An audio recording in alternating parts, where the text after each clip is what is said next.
Okay, here I am in Blender 2.8, and what I want to demonstrate is how I can add bones to a mesh and then use the bones to bend an object. Okay, kind of like bones inside a skin. And do stuff like this, you know? So what I'm going to do is I'm going to start off a new project, general. I got a cube here. First thing I want to do is give this cube a couple of more vertices. So let me go to edit mode and let me select the face over here, and I'll just press E to extrude out a couple of more vertices here, stacking them up. Okay, there we go. Now I'm going to go back to object mode. I'm going to add a armature, a single bone. Bam, it's inside there. Let's change this so we can actually see it. Turn on the X-ray, and right in there, there's a bone in there. So that bone is selected. Let me go to edit mode for the bone, and let me just position that bone to fit into this whole thing. I think that I have, yeah, that part selected, the little ball on the top.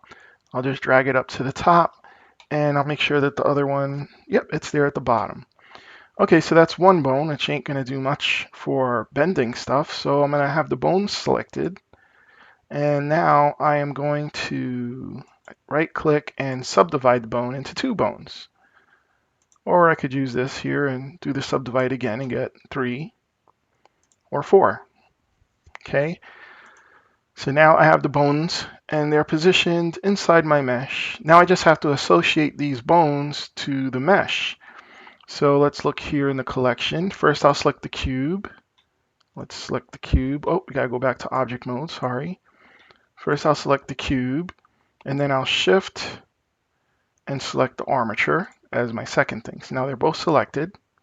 Now I'll right click, and on the parent, I'll pick with automatic weights. That's letting Blender calculate the weights of how much the bone affects. And then I pick with automatic weights again.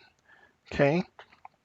And now the bones, they should be associated to the mesh. Now I'm going to pick just the armature and go into pose mode. All right. Now in pose mode, now if I bend the bone, let me press R and it bends the mesh too.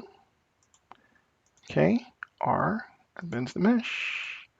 R, it bends the mesh. Okay, so that's the way it goes. And the parent bone of them all is this one here, the first bone. So when I bend that, everything else follows. And there you go. Bye.